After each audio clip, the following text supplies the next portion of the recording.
Hello everyone and welcome to my YouTube channel steno mastery. आज हम करने जा रहे हैं रामदारी खंड 2 की एक्सरसाइज नंबर 8। डिक्टेशन शुरू होगी 3 सेकंड बाद। 1 2 3 स्टार्ट।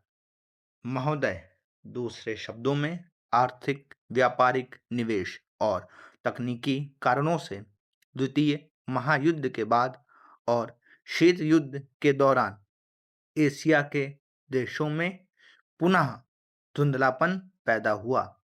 लेकिन यह बात सही नहीं है कि एशिया की संस्कृति और सभ्यता को पश्चिम के प्रभाव और आधुनिकतम तरीकों ने नष्ट कर दिया।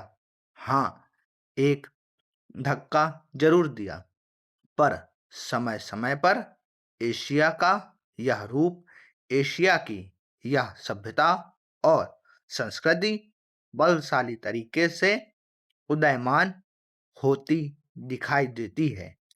पंडित जवाहरलाल नेहरू ने 1945 में अपनी पुस्तक डिस्कवरी ऑफ इंडिया में एशिया की पहचान पर लिखा है कि हजार वर्षों से जब यूरोप अपने अंधकार के युग में था, एशिया ने अपने मनुष्यों की प्रगतिशील आत्मा को प्रभावशाली ढंग से दर्शाया। उन्होंने यह विश्वास भी जताया कि एशिया की संस्कृति और सभ्यता यूरोप की संस्कृति और सभ्यता से अधिक प्राचीन है। आज के दिन में भी चीन के नेता अपने यहाँ आध्यात्मिक क्रांति की बात करते दिखाई देते हैं और अपने आर्थिक विकास को भी प्रतिबिंबित करते हैं। मलेशिया के प्रधानमंत्री भी बड़े गर्व के साथ मलेशिया के रास्ते की बात करते हैं और आधुनिकता और पारंपरिक संस्कृति के मिश्रण से मलेशिया का विकास करना चाहते हैं।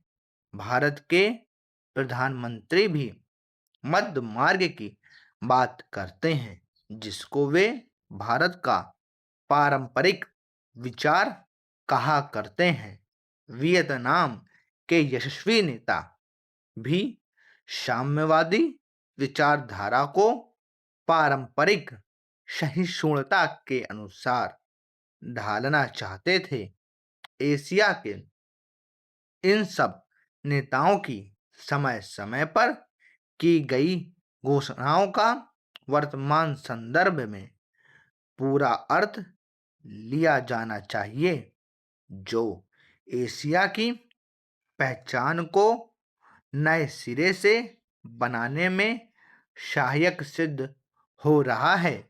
यहाँ भी बताना उचित होगा कि हाल के वर्षों में एशियाई देश, विशेष रूप से पूर्वी एवं दक्षिण पूर्वी एशिया के देश, एशिया के सुदृढ़ देशों के साथ रूप में उभरे हैं और इन देशों के आर्थिक विकास की दर विश्व के किसी भी अन्य देश के आर्थिक विकास की दर से अधिक है तथा जिनके आने वाली शताब्दी में विश्व आर्थिक व्यवस्था के निर्माताओं के रूप में उभरने की आशा है।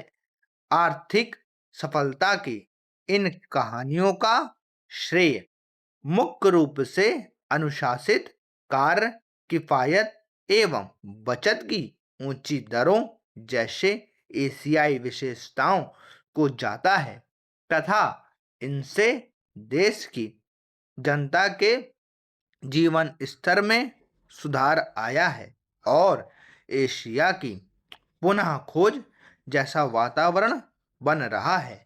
एशिया के देशों में अब आपसी भाईचारे की भावना उभर रही है और इससे ये देश परस्पर निर्भर हो रहे हैं तथा शीत युद्ध के प्रभाव से मुक्त होते जा रहे हैं। हमारी सरकार ने अपने एशियाई पड़ोसियों के साथ बेहतर संबंध बनाने में पहल करके इस बदलते रुख के प्रति सकारात्मक रवैया अपनाया है। इन सब प्रश्नों का जवाब आज उपलब्ध नहीं है, लेकिन समय समय इन प्रश्नों में ही इसके उत्तर मिलेंगे। एशिया अपने इन प्रश्नों के उत्तर में एक नए एशिया को जन्म देगा और अपनी एक नई पहचान बनाएगा। यूरोप और अमेरिका के आधुनिक औद्योगिक विकास में फर्क नजर आता है। स्टॉप। देखिए, डिक्टेशन को हम लोग फ्लक्चुएट करते हैं, 80 से कहीं कहीं पे 90 95 तक ले जाते हैं, जैसे कि आपकी एग्जाम की प्रिपरेशन बेहतर तरीके से हो सके। ठीक है, थैंक्स फॉर वॉचिंग। अगर आपको कोई भी दिक्कत हो रही हो तो आप हमें वर्ड बता दीजिए और टेलीग्राम चैनल के साथ जुड़ जाइए। Have a nice day.